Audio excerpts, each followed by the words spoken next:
Para cerrar este módulo de CSS Grids, vamos a ver por último cuáles son las propiedades más populares que podemos aplicarles a los hijos del contenedor para poder cambiar nuestro layout.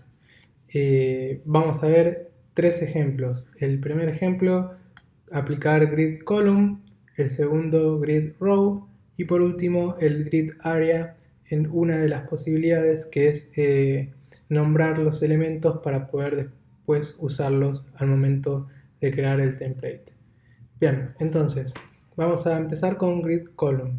Fíjense que a simple vista van a notar que el primer elemento, el número 1, está ocupando 4 columnas y después vienen los siguientes, en una grilla que tiene 6 columnas. ¿Cómo logramos esto? Vamos a verlo en el código. Tenemos entonces la clase de grid container y por cada ítem una clase, ítem 1, 2, 3, etc. Entonces, vamos al grid container, fíjense que tiene el display grid, grid template columns, tiene 1, 2, 3, 4, 5, 6 columnas, todas con un ancho automático y un gap de 10 píxeles. Hasta ahora todo como veníamos viendo en los demás ejemplos. Y los hijos, o sea, los elementos que están dentro del contenedor, tienen como siempre un color de fondo amarillo, el texto alineado de forma centrada, etc. Pero presten atención acá, ¿cómo hacemos para que el primer ítem ocupe 4 columnas? Lo que hacemos es entonces a ese ítem número 1, fíjense que está la clase, punto ítem 1, le asignamos la propiedad gridColumn que va a tener dos valores. El primer valor va a ser en qué columna va a empezar y después separado por una barra la columna hasta la que va a poder crecer ese elemento. Pero fíjense que es un valor menos que el que asignamos acá. Es decir, fíjense que tiene 1 barra 5, pero está ocupando desde el 1 hasta el número 4. O sea, para 4 columnas tienen que tener una diferencia de 4. Fíjense, de 1 a 5. Y así es como se crean varias celdas para un mismo elemento. El siguiente ejemplo, grid row, es muy similar a grid column, pero lo que hace es que un elemento ocupe varias filas en vez de varias columnas. ¿Cómo lo hacemos? Vamos a ver en este ejemplo.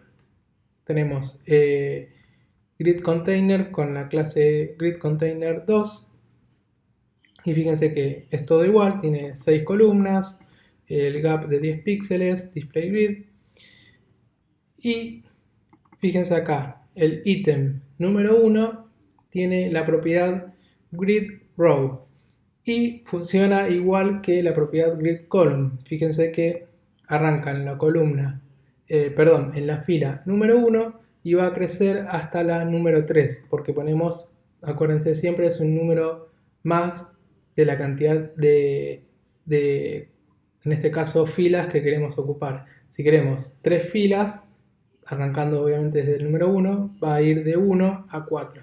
Si queremos que ocupe 4 filas, va a ser 1 barra 5.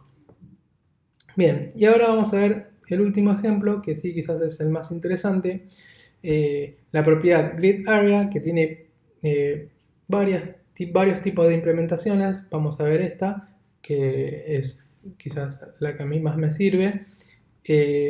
Fíjense que lo que hacemos es acá fíjense que primero el HTML tenemos el grid container 3 y tenemos 5 elementos. Para el primer elemento, el grid area, le ponemos header, es decir, le estamos poniendo un nombre a ese elemento que después vamos a poder usar con CSS Grids. Entonces, primero vemos cómo creamos, cómo nombramos esos elementos. Grid area, en este caso header, el número 2 va a ser el menú, el número 3 main, que va a ser el contenido principal. Ítem 4 le ponemos right, que va a ser una columna derecha. Y por último, el pie de página, el ítem número 5, le ponemos el nombre footer. Entonces, ¿cómo entonces ahora creamos la grilla?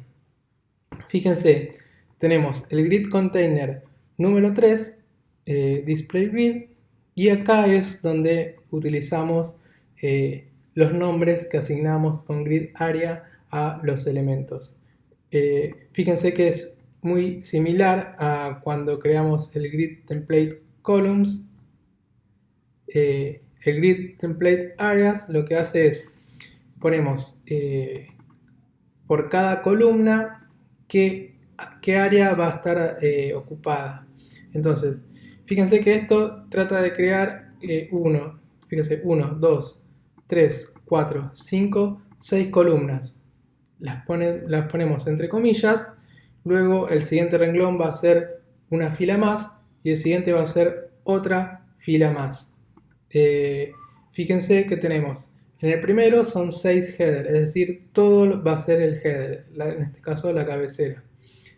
En la segunda fila vamos a tener en la primera columna el menú. En la segunda, tercera y cuarta tenemos el contenido.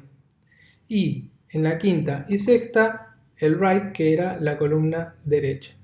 Y en el último row, en la última fila, tenemos en la primera columna menú. Entonces fíjense que menú queda ocupando las dos filas.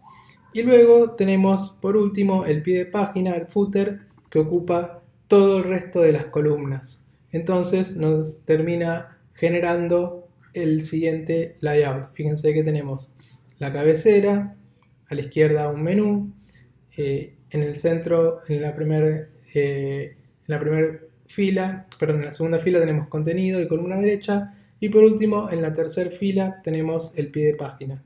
Fíjense con CSS Grid de qué forma sencilla, con muy pocas líneas de código, estamos creando ya todo en la estructura principal de nuestro sitio web. Tenemos la cabecera, tenemos el menú, el contenido, columna derecha, pie de página.